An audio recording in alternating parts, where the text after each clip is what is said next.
So we'll get started. We may have some other folks joining us throughout, but thank you for being here. Welcome this afternoon, and thanks for joining us virtually for the Honors Seminar Proposal Development Workshop. I'm Debbie Braun, I'm Director of the University Honors Program, and I've been here in this role for a number of years.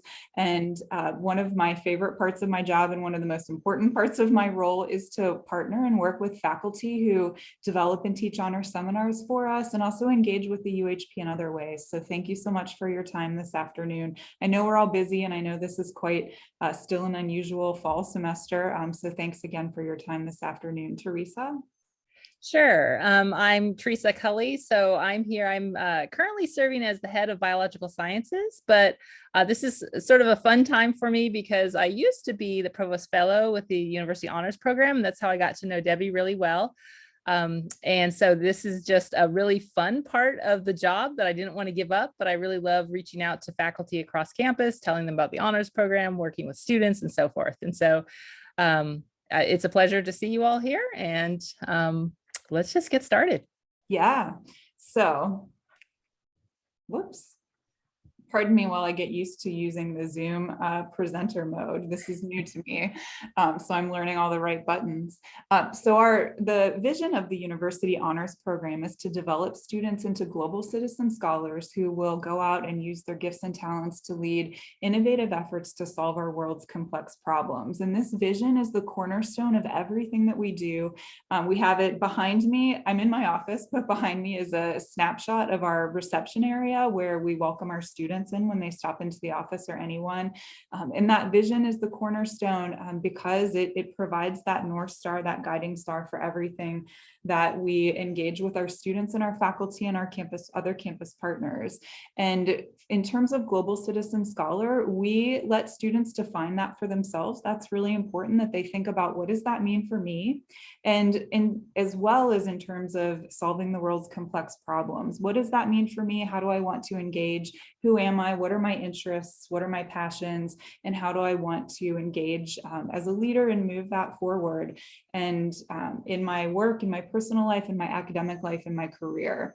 And honor seminars are a key way that students engage in that in our program. And I'll mention too, one thing that I mentioned in the chat. I uploaded a document that is the University Honors Program Profile Report, and it gives some data about our program if you're interested in learning more.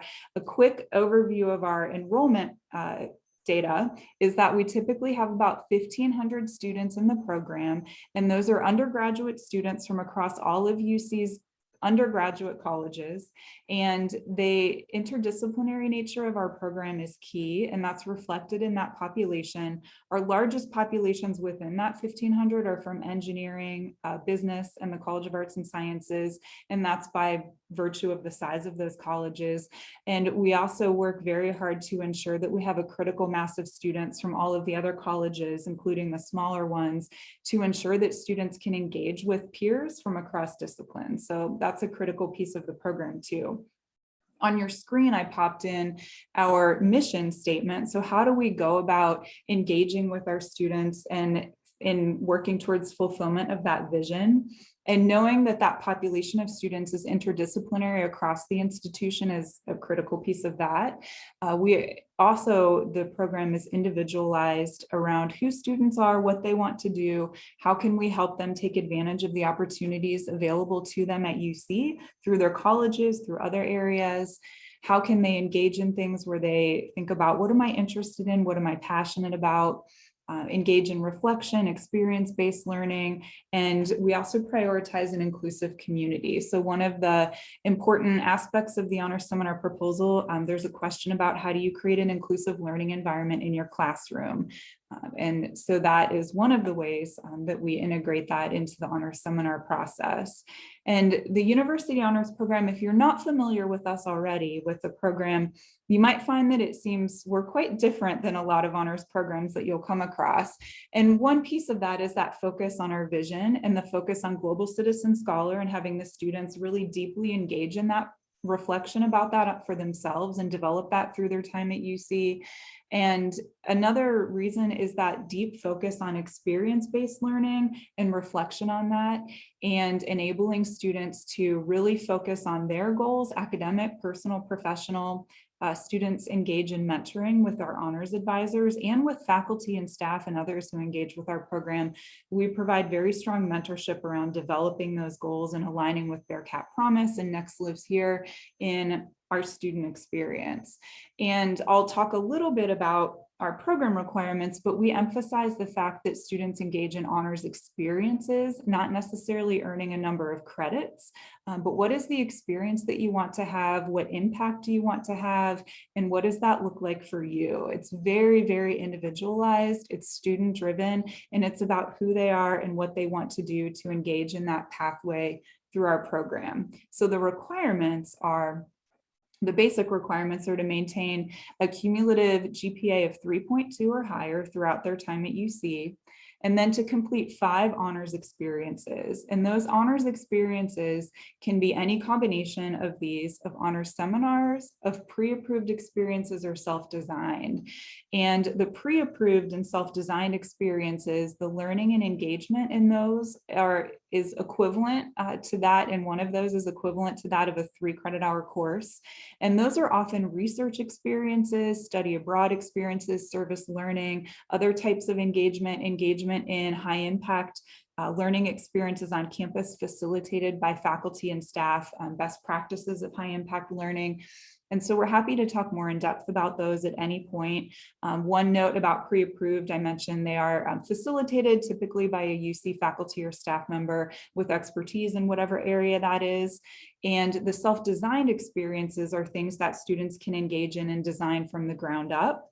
Or find a program that they want to engage in that matches what we look for in an honors experience and design around that. Teresa? Sure. Thank you, Debbie.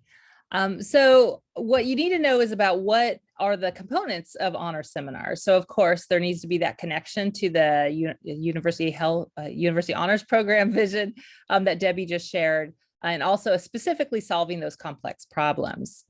So next on there, if Debbie can click, there we go. There needs to be a connection to Next Lives Here. And so again, the innovation, inclusive excellence that we talked about, urban futures, any type of course that touches on any of those would be highly desirable. The other thing, and I would argue this is one of the most important things, is that there needs to be a student audience for your idea, right? So we need to have students, we can only offer a class if the students actually want to enroll. So that it needs to be relevant, interesting, and this even comes down to the title has to be engaging. Now we can help you with that if you have a great idea, but the point here is that we need to be only offering courses that the students will take. So the next slide, as we continue along, again, I sort of put something in the chat already, but I do want to emphasize that there is a unique nature to this course, including the pedagogy, where again, this is an honors course. So it's not just that you're doing a topic much more intense or on a higher level. Yes, we want it to be intellectually rigorous, but it also needs to be acceptable to all of the UHP students. So in other words, you could be teaching a class where you have a ballet student right next to a biology student, right next to a business major, right? And so they could be first year, they could be seniors, it could be a mix. Now we'll hear from our panel later. That's something that you might want to ask them. I would actually say that it is challenging, but it creates a more engaging environment where you could do things that you normally wouldn't be able to do otherwise. It does need to be experience-based learning. That's something that we, again, really the mission and the vision of the UHP is we want students to engage in the material, not just to, be lectured at, in other words. And there's also a deep desire, and the students are used to this now, in terms of the importance of reflection. And we use that to integrate and to deepen the learning. And then again, remember, we want these students to be solving those complex world problems. And so we want that reflection to inform their worldview. So shown there are some of the pictures of the classes that we might be talking about some of those later, but you could do lots of different things. So again, I wanted just to talk just a little bit more about learning and reflection, because if you're like me, when I first heard about it, I was not very familiar. So here is the idea. So first of all, we want to ask students, or we want them to ask when they learn a new topic, what? Like, what is it, right? From there, then the next point is, what was the experience? So what? Okay, now that you know that, so what? What impact did the experience have on you? How did you learn from it? How are you different? How does it inform what you want to do going forward, right? Then the next part of the deeper reflection is now what? Now that you know that, where do you go from here? How do you respond to that? And so I like this little graphic. It's pretty simple, but essentially it talks about the reflection on learning. Essentially, in order to learn properly, I would argue that you oftentimes have to look back at the past and reflect upon that to be able to move forward.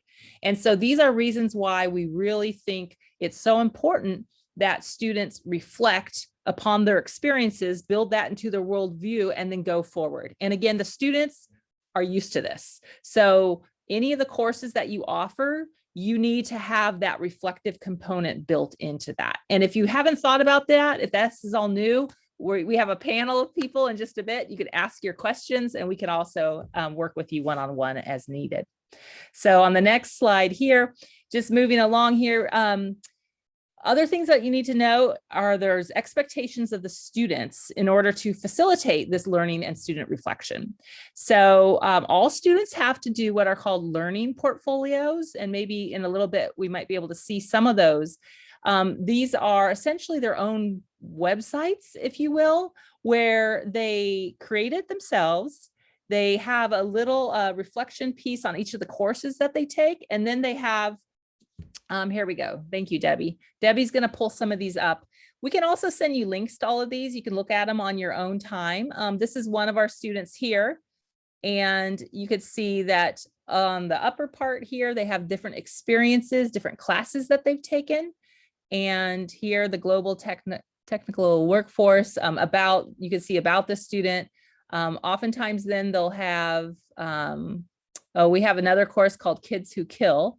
And so that's very, very popular. So you could go through a lot of these different things, these different learning portfolios, but I actually like to use them because it gives you a good glimpse of the student and the ability to learn more about them and to see what they're learning from these classes so far. So it's actually really, really inspiring to look at these as well.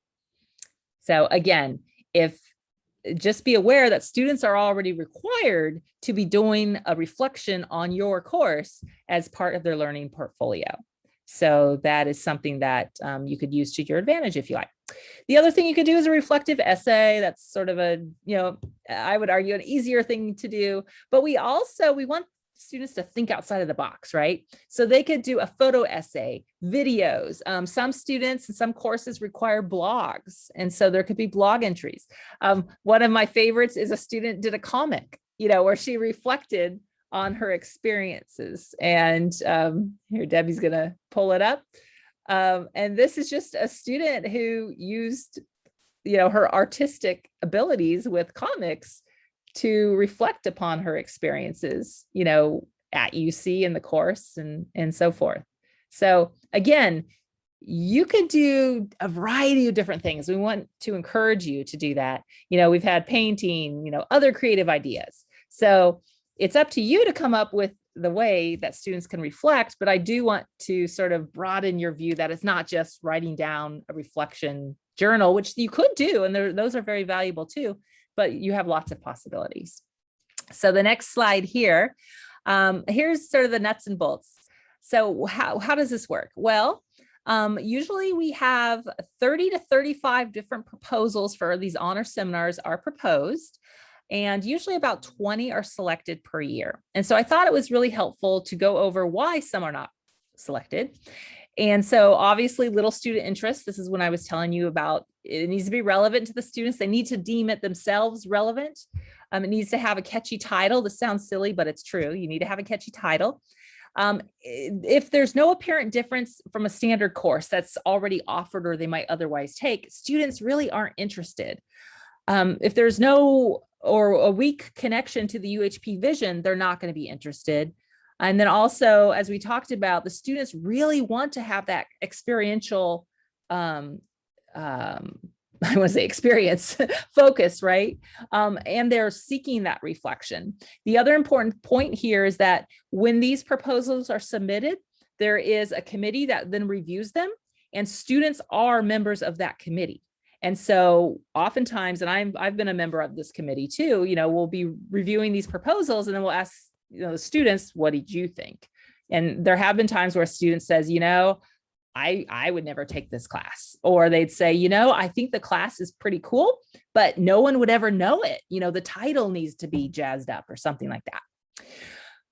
The other thing here is oftentimes we find problems when people are just trying to do too much, covering too many things, touching too many different strengths or that type of thing. We have normal, I want to say non-study abroad proposals and study abroad proposals, and we can talk more about those later if people have specific questions about study abroad. But it's important to know that even if it's a non-study abroad proposal, if we have two proposals on the same thing, we can't offer it, right? Well, only one will be able to be offered, the better of the two.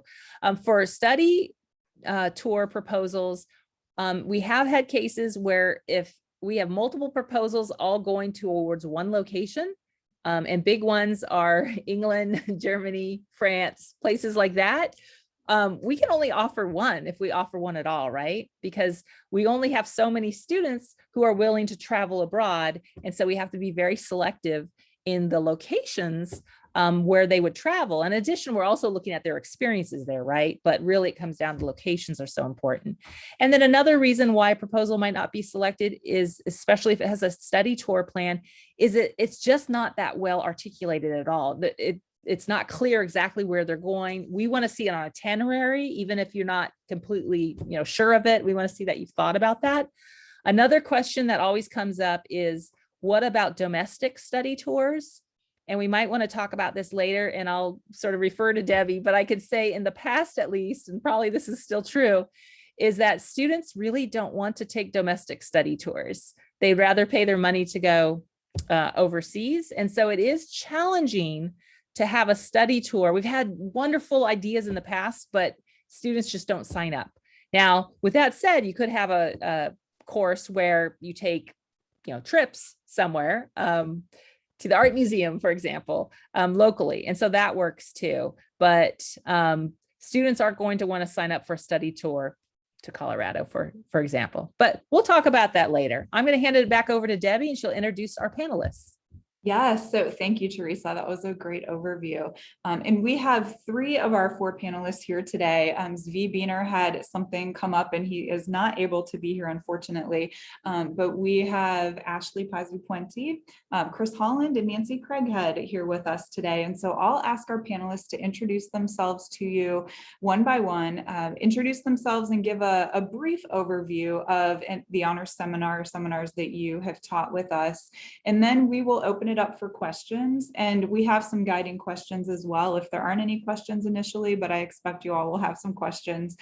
So I'll start with Ashley, and if you could talk about yourself and a brief overview of the seminar you teach, that would be great. And also I have, for panelists, I have your slides here for you as well while you talk about that.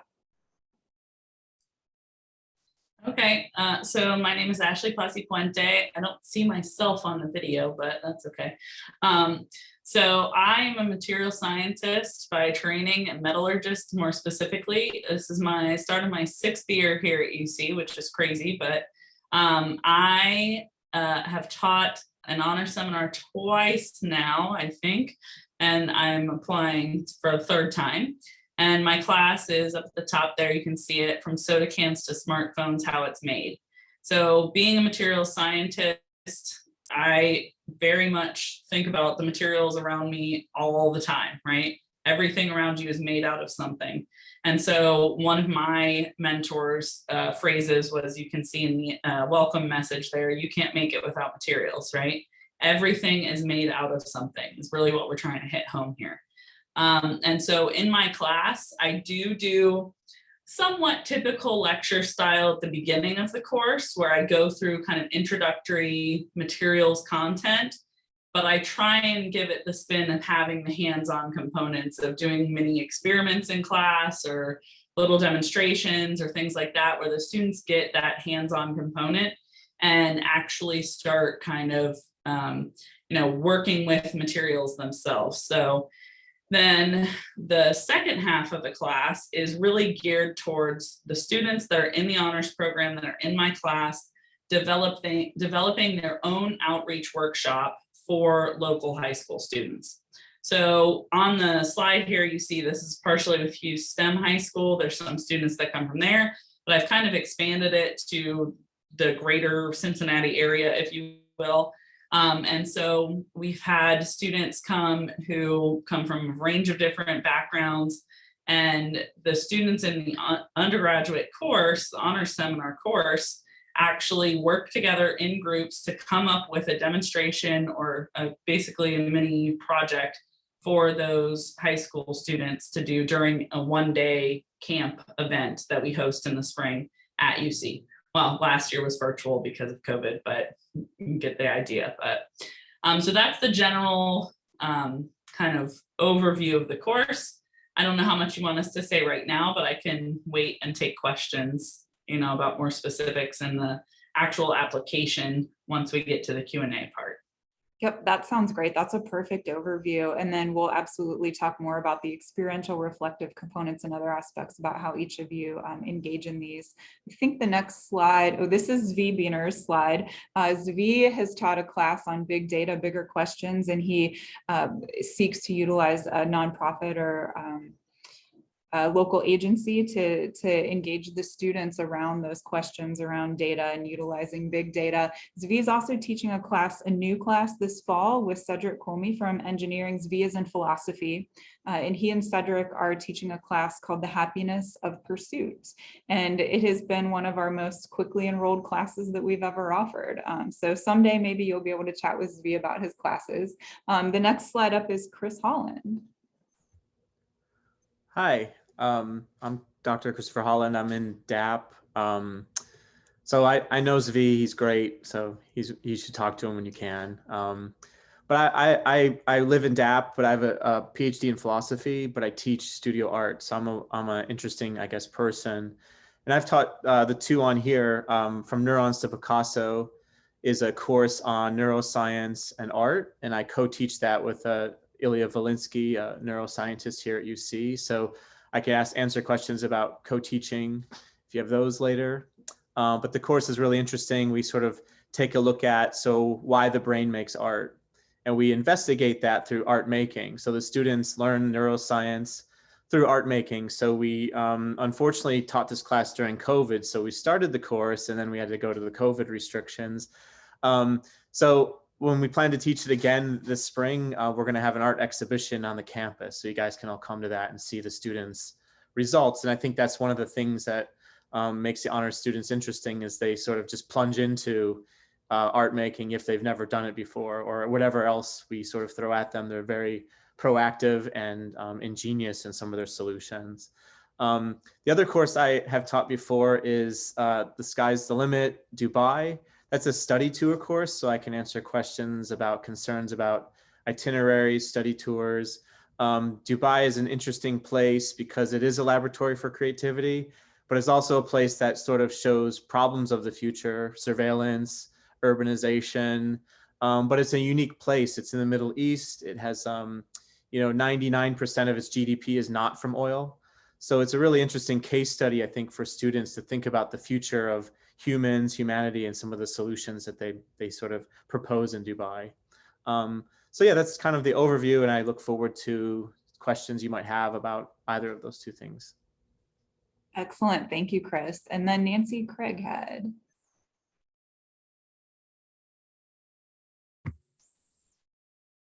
Okay, so I need to start by giving Leslie Razor-Becker credit for designing this course. We taught it together, but it was her dream and her original ideas. So our course, as you can see, is about early language and literacy development for children who are growing up in poverty. And so, and our catchy part of the title was The Rich Get Richer and the Poor Get Poor. So we considered the disparities in education and and the other opportunities that result in poverty.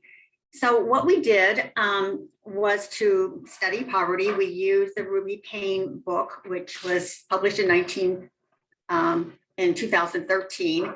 And that book has a perspective of ending poverty, cycles of poverty by telling people what to do and changing the school and education and their children's environment.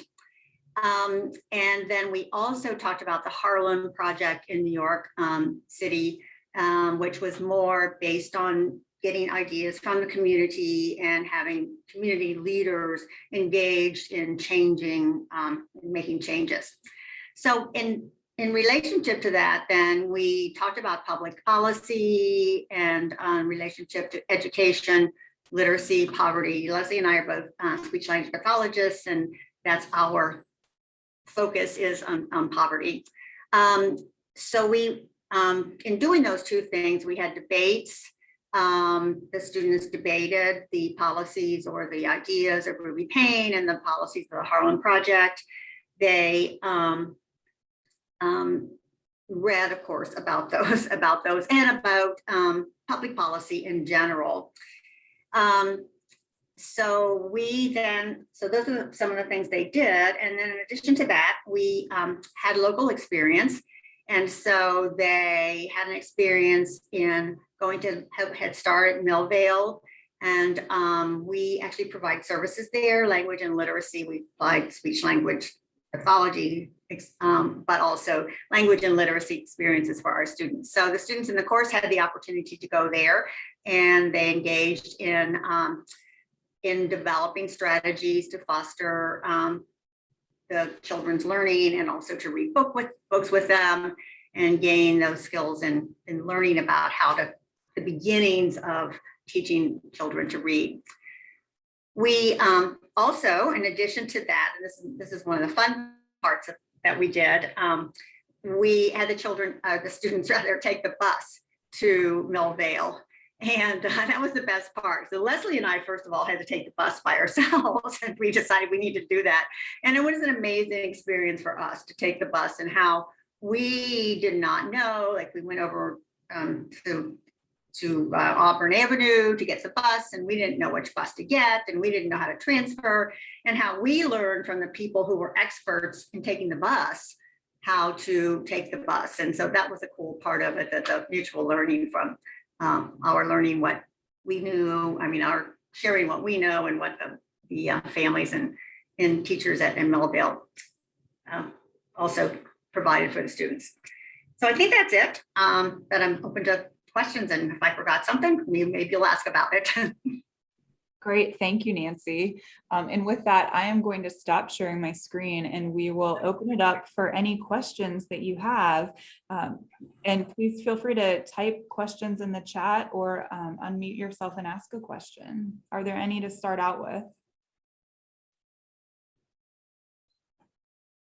And if we don't have any immediate questions, I don't see any. I would love to ask, Ashley started to talk about this a little bit, but how do you make the course accessible to students who are in the University Honors Program? And Chris, actually, I think all three of you talked about this a little bit. How do you make it accessible to students who are in the Honors Program, but from across all disciplines, while still being intellectually rigorous? How do you approach that? So I can start on that if you would like. My course is an engineering course, so it's material science and engineering, right? And there's a lot of students that are engineering majors and don't necessarily have a background in material science per se, but are used to technical content in lectures, right? And then I have people from DAP, I had people from journalism, I had a few different students from different populations throughout the university. And to me, one of the big ways that I kind of kept everybody on track was having them all work together in groups. So almost everything they do in my class, there's some lecture content, but like I said, the lectures, I try and present a little bit of slides or whatever, and then have them do something hands-on as a group. So I always find it interesting because you can tell the people who are engineering majors definitely kind of help teach the people that are journalists or whatever it is, and they kind of bring them up to speed, if you will. But it's also one of these courses that if you don't have a material science background, I teach at kind of an introductory level, right? So even if you've never seen engineering content before, this is enough kind of introductory level content that everybody gets kind of brought up to speed together. And it's just, if there's anything in the way of math or something like that, where the engineering students may have to help out a little bit, but working in that group context really seems to help the people who may not have as much experience with the technical aspects of the class. Thanks, Ashley. Chris or Nancy, any thoughts that you would add?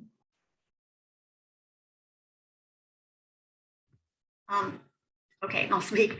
So in our context, I think that part of it is that, of course, everybody's been to school and everybody learned to read. And so there's some common things that we're talking about from that people can reflect on their own childhood. And on the other hand, then I think that for some of the students in our class in general, poverty was really, foreign to them and not something that they really realized what the effects are or what the problems are. So I think that, there were some common things and then some things that were totally new. Reflecting on the having the students work together because they're from different places. We did have engineers and we did have some students who are from education and from our department, communication sciences and disorders also, but we had engineers and other variety. And so the debates were what provided the opportunity for the students to think and plan together. And they had to write reflections, individual reflections also. But the major part of it was the debates that we planned on the various topics. And we had those for the Ruby Payne thing, and then we had it for the Harlem project also. So I felt like, they really learned from each other and had some, thoughts that they hadn't ever had before. And, back to the thing about taking the bus. One of that, I'm going to say to go back to that, because as you know, that's my favorite thing. One of the things was that to see when we took the bus to Melvale, it was really easy to get a bus over on Auburn Avenue, but we waited forever and ever and ever to have a bus come by to bring us back to Melvale. And so that reality of seeing what families have to do in order to get their children to Children's Hospital so I sort of wanted to add that on too, because I thought that was really a good experience for them. I'm just going to chime in really quickly because I've heard from students who talk about the bus. And it's also a great example, I think, of what we're trying to do with the honors program, and sometimes ourselves, is push the students out of their comfort zones, right? To get them into, sometimes it's through being uncomfortable, you learn more and you learn more about yourself and your surroundings. So I like the bus example. Yeah, I think it's very similar with my class, where they're not used to being in a situation where they're teaching almost, right? Where with middle school or high school students, where they are thrown into that experience of, being in charge of teaching these students. And yeah, it's totally out of their comfort zone. I was just going to add that Leslie and I were uncomfortable with the bus too. So that was really a learning experience for us and thinking how the students felt. In this, Chris, it looks like you have something. Yeah, I was going to add. That's a great segue. Yeah, I think for what I do, every human being can make marks and things like that. So to do arts-based knowledge production is really hard for the students. It really gets them out of their comfort zone. But echoing my colleagues, I think having them get to know each other in groups, create a community where they can trust each other to make mistakes and to sort of fail, because a lot of these students are not used to failing, and sort of present them with, gentle failures in order to build their confidence into sort of that uncomfort places is what I would add. And we do that a lot at DAP, and just like you do in engineering and literacy, I think it's similar. but I would just say trust the students. You know, they can overcome failure even though if they're not used to it. It's hard sometimes for them to take. It is, and our advisors have lots of conversations with students about that. And one thing that we talk with students a lot about is resiliency and innovation and how those pieces sometimes go together, and reflecting on that. And speaking of all the experiential components that you mentioned and mentioned reflection, how do you each integrate experience-based learning into your classes and then utilize reflection to help deepen that learning from the experience-based component and connecting it to the traditional class components as well?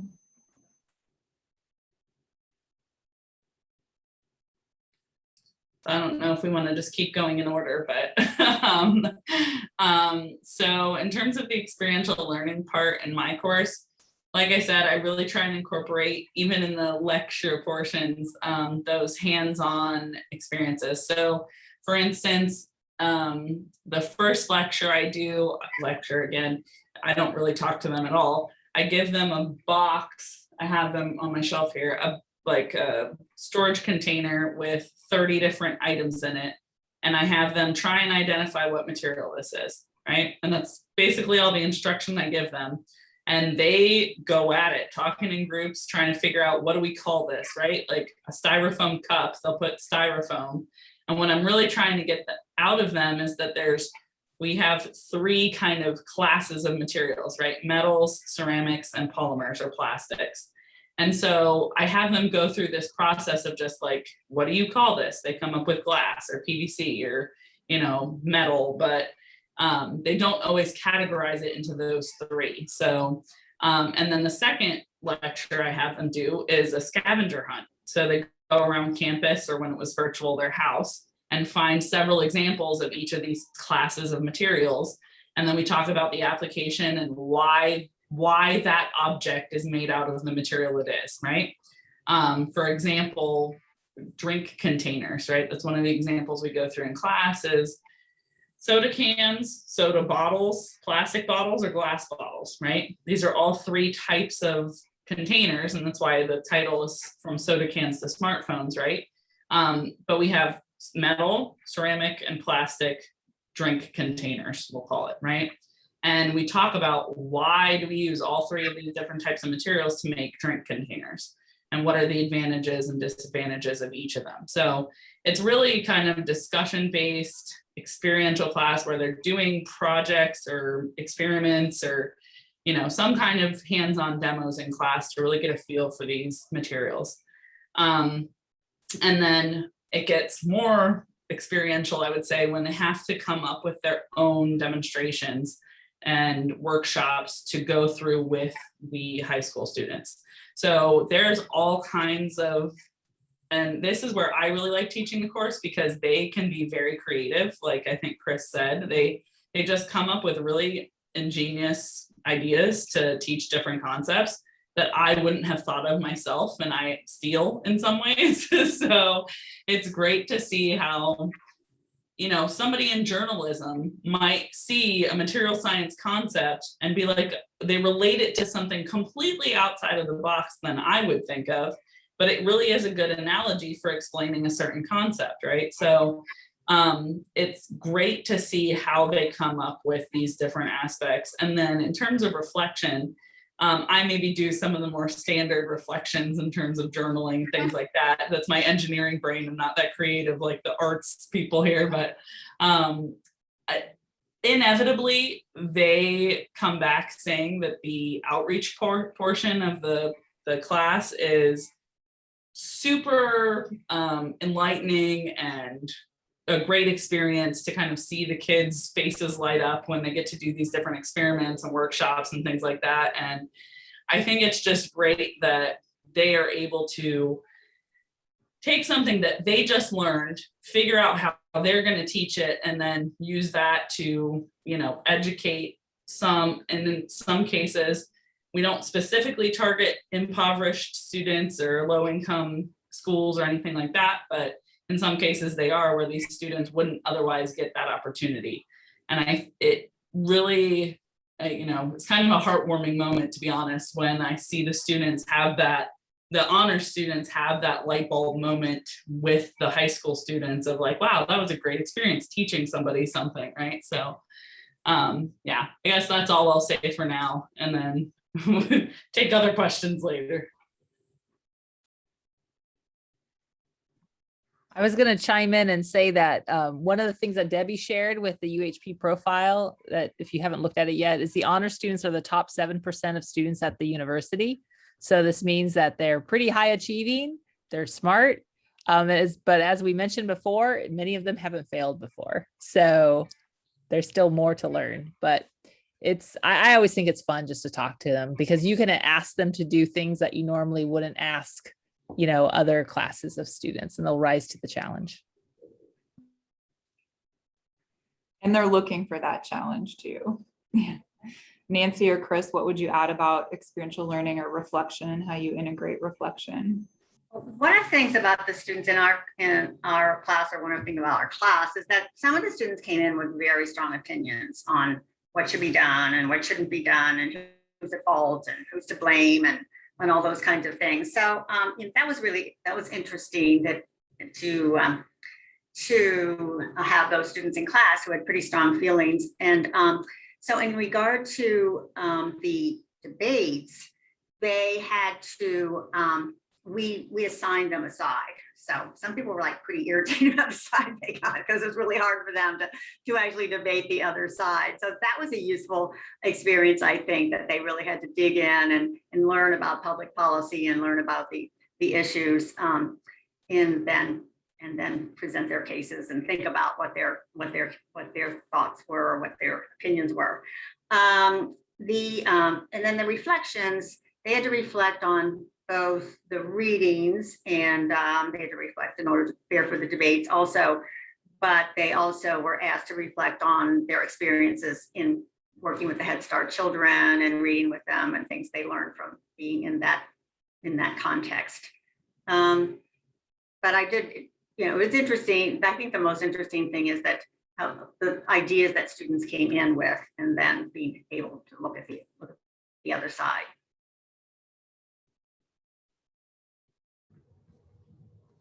Yeah, I mean, I'll add, I guess, two things to those. One is the study tour course. The reflection is usually built into like pre-trip, and then they go on the trip, and then they reflect on the trip.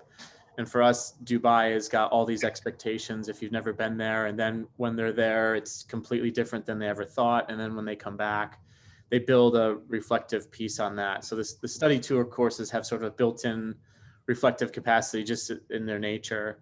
And then for the other course, pedagogically, I run it like a studio or a lab. So each week they might do something, to echo my colleagues. But we have them keep what we call them sort of Leonardo's notebooks, where it has to be 60% drawing, 40% text combined, sort of like that comic book you showed us. And they're not judged on any of the sketches, but if we have some DAP students in the class, sometimes that helps, because they keep those as examples. And then I try to keep examples from previous students to help sort of show that. But nuts and bolts, we also do weekly reading reflections. So after the course, they're given a provocative question, and in 1 page or less, they have to answer that question. And it's usually based on the content of the reading. So there's sort of formal ways to get reflection. And then there's sort of the overall reflections we aspire to in the class. Thank you all. Very good information and examples. And a question in the chat, I don't know if everyone can see it, was what is the typical class size or average? And typically they range from 12 to 20 with 25 at the highest. And then an average is anywhere around 16 to 18 is what you'll see. And we leave the decision between 12 to 20 or 25 to the faculty member and what they need in terms of pedagogy. And sometimes the experiential components necessitate a slightly smaller class than normal. Can you share how your course connects to the UHP vision around global citizen scholars solving the world's complex problems? Anything you would add? You've all already touched on this, especially the complex problems part, but is there anything else that comes to mind that you would add to share with folks who are developing proposals connected to our vision? So I think one of the interesting things that you commented on earlier, Debbie, is that, and I wasn't even aware of this, honestly, that you encourage the students to kind of come up with their own definition of that, right? And that's in my head kind of what I've done unknowingly, right? Is, to me, a citizen scholar is somebody who learns something, but then is able to kind of disseminate or pass along that knowledge in some kind of pay it forward kind of way, right? And to me, that's one of the things in my class that's happening, right? Is they're learning, so they become scholars of, basic level material science knowledge, but then they're able to then go and translate that and teach that to local community, right? So that's the citizen part of it to me, is that they do the outreach to then take that knowledge and translate it to others and pay it forward, quote.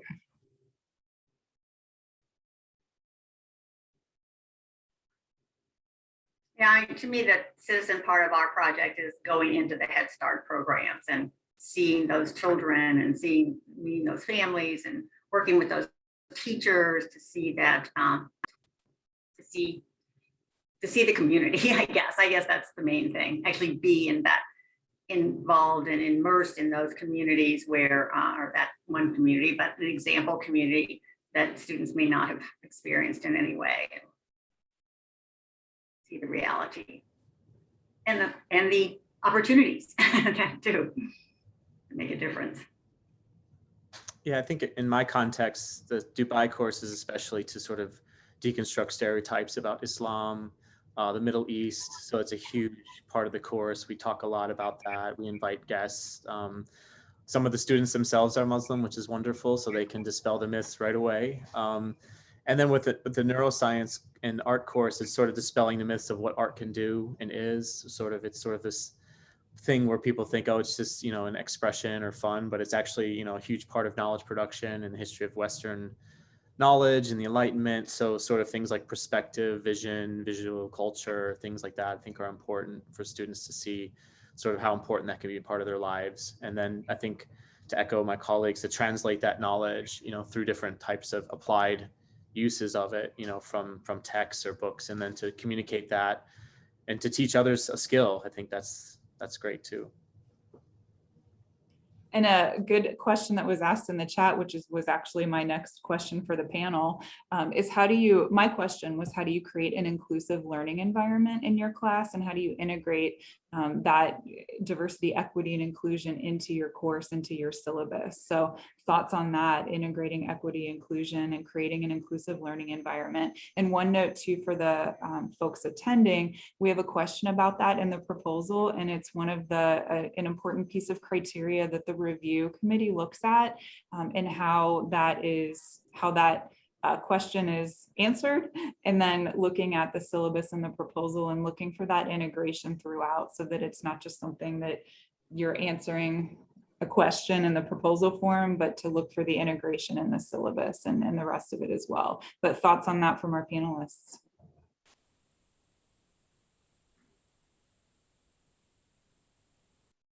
Well, in our course, basically, I think that's really it. That's the whole thing that we're trying to do, is to introduce the students to understanding diversity and and poverty and the inequities that exist there. And so, and then in terms of inclusive, I guess, is trying to be sure that everybody's opinion that's in the class is valued. And certainly, we had students who had very different opinions than we had about, whose fault it is, again, as I said, and, what should be done and what can be done. And so embracing trying to help them see the inequities that exist, but then embracing their diversity of opinion that was a challenge in some cases, in some ways, for us to try to back off on our own opinions of what should be done and how important it is, and share that and let the students come to that or have their own opinions.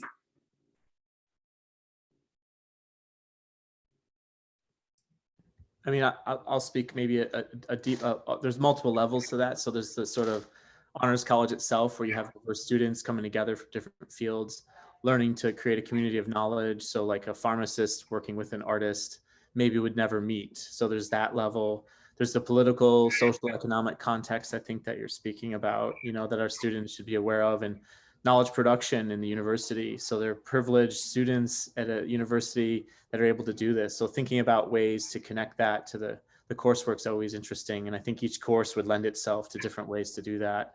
For example, the Dubai course, we talk a lot about the issue with working in Dubai.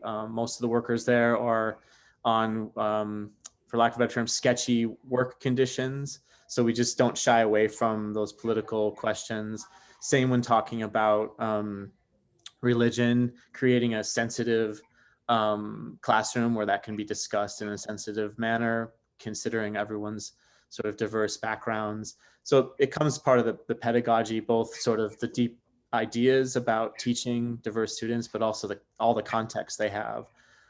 So really get to know the students at the beginning so you can leverage their diversity. That's what we like to say. So you sort of have that pharmacist adding something really interesting to the artist conversation, or students being open to speaking about issues with a Muslim student that might not have had an opportunity to do. So the university is kind of that place where maybe that can happen, as long as we make sure that it's sort of a safe place for that to sort of occur, those discussions. But sort of just don't shy away from those discussions if students want to have them.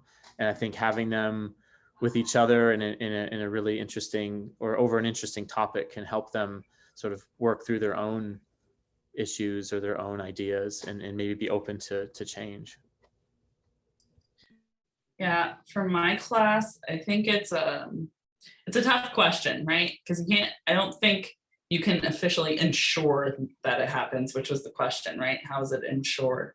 But from my standpoint, it comes in a few places, where one, I think, like Chris just was talking about, kind of introducing the students to each other, and I have them work in the same groups throughout the whole class. So they really get to know their groups, and those are randomly assigned. So I think that's one piece where they kind of bond as that group and they work through the process. And that's part of what I want to incorporate more in the course, if I teach it again, actually, is part of that teamwork and kind of collaborative framework of the course, and really building that. But then also I have, as a guest speaker, before the outreach event that we do with the middle school student or high school students, I have somebody that's one of the community engagement people from the Office of Equity and Inclusion in the College of Engineering. I have him come and speak as just a representative of DEI, but also, how do you do effective outreach? How do you talk to the students and maybe not say something that you shouldn't, or things like this, but also just keeping an open mind that some of these students that are in the outreach event might come from a different background than you, right? The honor students may not be as diverse as the high school students we're trying to serve, and come from normally a relatively privileged background. But the middle school students that we do and work with in the outreach event, maybe not so much the case. So he does an interesting activity where he has the students stand up and he asks a bunch of questions, and depending on your answer to the question, you either sit down or remain standing, and go through a series of questions, and you get a feel for just how similar or dissimilar you are from the people around you, right? It was actually really interesting to watch this process happen as a bystander. And the students had this moment of epiphany of like, oh, wow. And then they start talking to each other about all the similarities they have, right? And then through the actual outreach event, it's interesting to see, because I think the undergraduate students that are in the seminar to begin with are relatively engaging with the high school students. And it's nice that there's not that much of an age gap. I think the high school students relate to the undergrads much more than they would relate to me, right? So I think it's a more effective outreach event for that reason, rather than me just teaching materials concepts to high schoolers. But probably the favorite part of the outreach event from the high school students is not the actual materials content, but talking to the college students about what college life is like. So we have lunch together, during the day, and they talk with the undergrads over lunch about what college life is like and all of this. And I think that's one kind of, again, pay it forward moment where the undergrads can kind of encourage attending college and things like this to these high school students that, you know, depending on their background and where they come from, may or may not have thought they could, it was a achievable kind of thing for them to do. So I don't know. I think there's a lot of ways that you can fit it in there, but ensuring it, I think, is hard. There was a good question in the chat about funding, specifically for study tours, and we partner with UC International. The University Honors Program provides a grant to students engaging in study tours, and UC International also provides a grant. They end up with scholarships, so it offsets a portion of the cost of the study tours. And we also, in terms of all of these other experiential components, for field trips, for tickets to entry to places, for the supplies that are needed. Someone mentioned, I think it was you, Ashley, mentioned you give them a box of supplies at the beginning of the semester. We fund anything that we can through that. And sometimes colleges or departments have grants or funding to do that as well, so that students don't have extra costs. They will have extra costs if they're participating in a study tour class. We try to lower those as much as we can. We try to eliminate extra costs to any degree possible for all of these other engagements. And then specifically for things with field trips in terms of equity, we essentially require, we provide buses and transportation. Once in a while, there's a place that students can walk to, and we always make sure that faculty provide an anonymous way for students to provide feedback about if there's an accessibility issue there, and if there is, we would provide transportation within that walking distance. But otherwise, we have a class going to the Art Museum and to Music Hall on Thursday, and they're going by bus, because we want to eliminate those issues around, do you have a car or not, and those pieces, so that they can all get there. So those are just some examples of how we try to do that through those components. My last question for the panel, if I don't see any others from the chat yet, my last question is, why do you teach on, one more piece around inclusion that I thought of while we were talking about that. In our review committee, Teresa mentioned that students are part of it, and students are some of the most intensive critics around that part of the proposals. They give us a lot of feedback about that, and that's really important. It's incredibly important to all of us, and the students really engage heavily in that part of the discussion around the proposals. So my last question is, why do you teach honor seminars? And what thoughts would you leave our participants with about why you do this?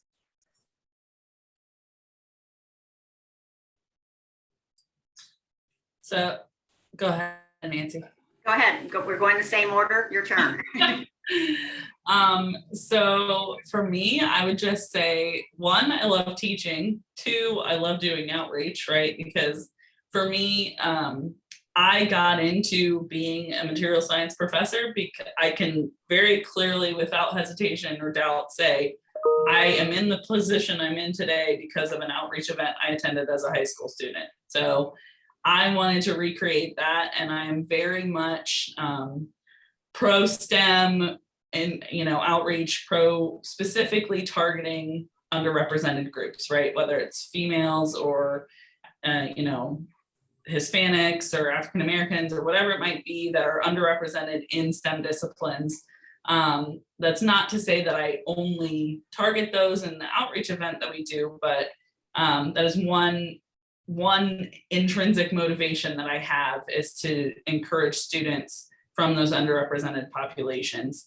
And I know that I'm where I am today because of that kind of outreach event. And in fact, a lot of the research on STEM outreach shows that a lot of engineers and scientists can pinpoint one specific outreach event, field trip, whatever it is, that got them into the field. So I think that's just something that motivates me to, kind of produce that next generation of scientists and engineers.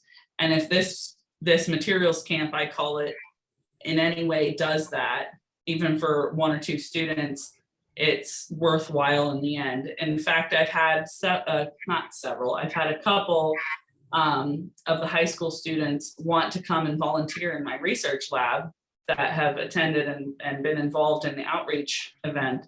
So it's a good kind of transition for students who are interested in the content and want to get more involved and started in research early in the college setting, to kind of interact with a professor in the field and potentially volunteer in and work in a graduate research lab early on before they even get to college. So I think that's my motivation. And I would just, as parting words, if you will, I would just encourage you all to do it. I don't know how many assistant professors are on here. I have been asked the question kind of, why I did it so early, because I think I did it my second or third year was the first time I taught the seminar.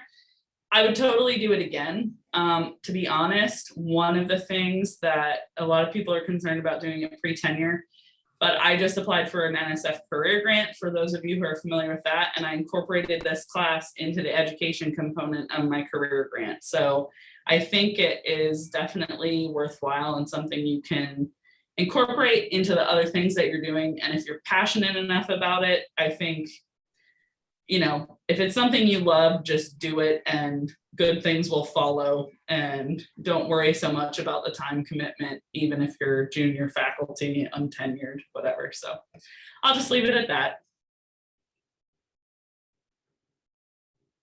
So Leslie and I did this because we think it's important, because everybody who knows more about or understands poverty and especially the relationship with education, literacy, and education in general, the more people in different diverse professions and knowledge bases, everybody needs to be in on this problem. And so that's one thing, to spread the word that we can do something about this, and we need to do something about it.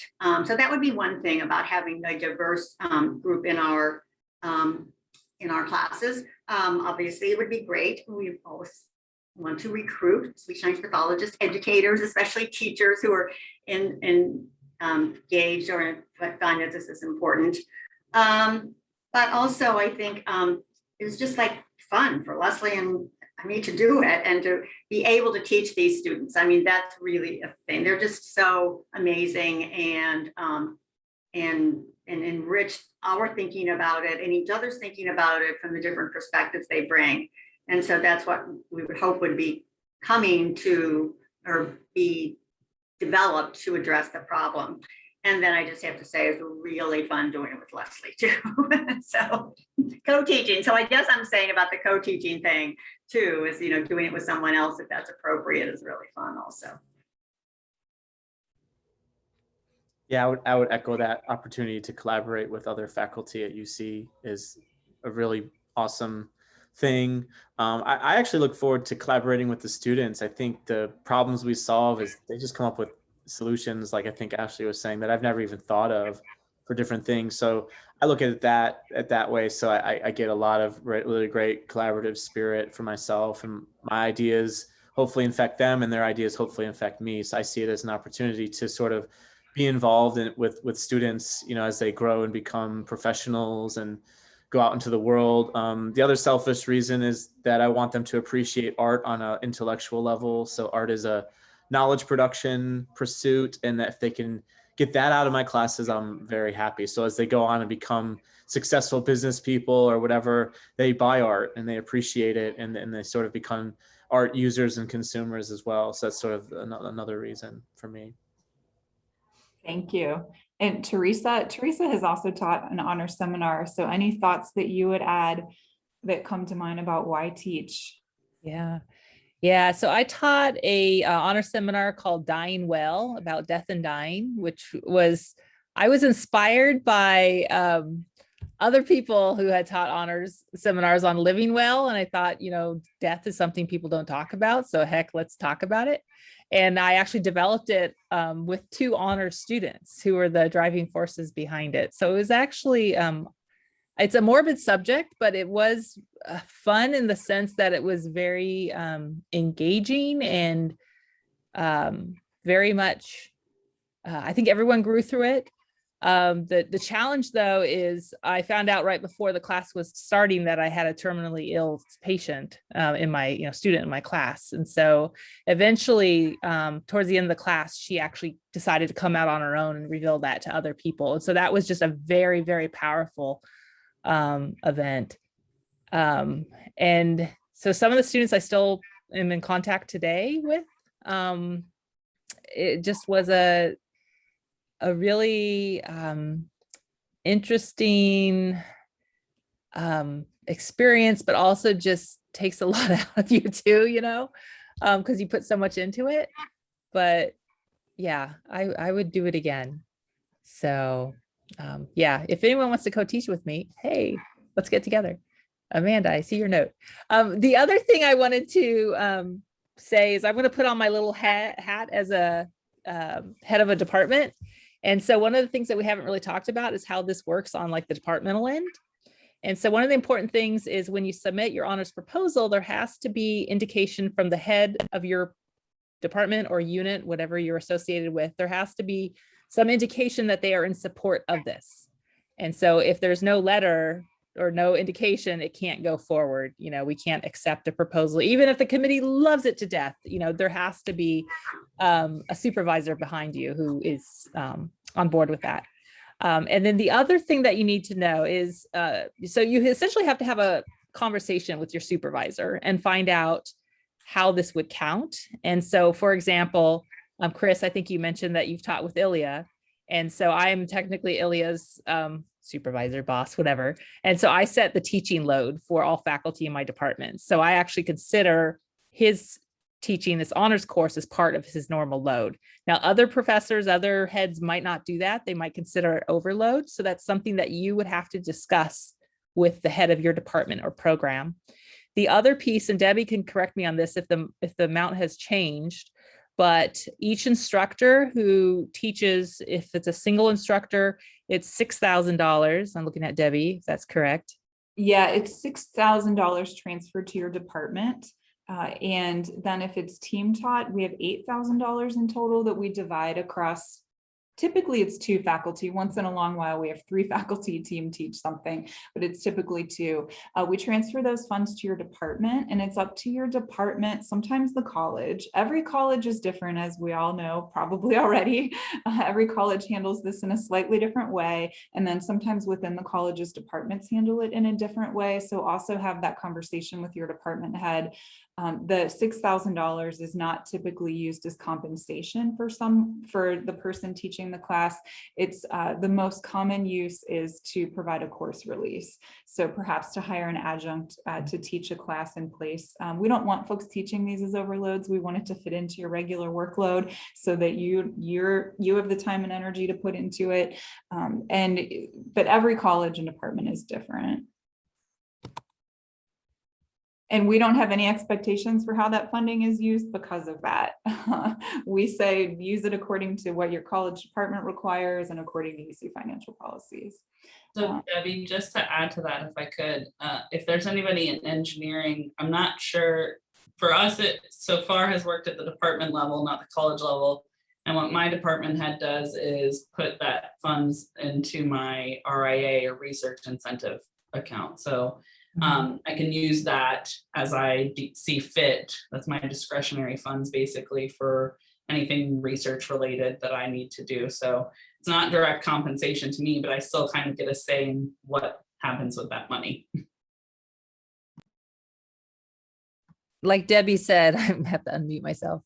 Yeah, it depends on the department. So yeah, Ashley, that's great that you have that. I know other departments where they do use it, it goes directly to their adjunct budget. Yeah. So that's something you would have to figure out. And we do, yeah, we Just like as to see it go. alternatives to the adjunct. Just wanted to mention that. Yeah. That's what happens in my situation. But Perfect. And there's other cases I've heard of where it actually goes towards the professional development of that instructor, or it might go towards the course, if they need to buy more things. But as Debbie mentioned, we try in the honors program to offset those costs and to cover those. And those would be things, if you have costs with your course idea, that would be something you'd want to indicate in the proposal application itself. And there's a place where you can indicate that in the proposal too. Any last questions? We have about 1-2 minutes left. Last question, when is the proposal due? Yes, Monday, September 27th. That is a great last question, Ashley. They're due on September 27th. Please let me know. Please reach out if you have questions about anything between now and then. If you have last minute questions that day, reach out to me. I will follow up with an email to get the correct link. We'll get that fixed on our website so that you can comb through. We have about the past 3 years of honor seminars. We recently transferred to the new web format. We're one of the last units to get onto the new UC website format. So we're having some growing pains with that. So we'll get you that link. And then I'll also send some sample proposals and syllabi that faculty have given me permission to share, so you can see things from other areas and see some examples of those as well. So look for that email to come from me. And thank you, everyone. Thank you to our panelists for your time and energy with us today and all the great information that you shared. And thank you to our participants for being here.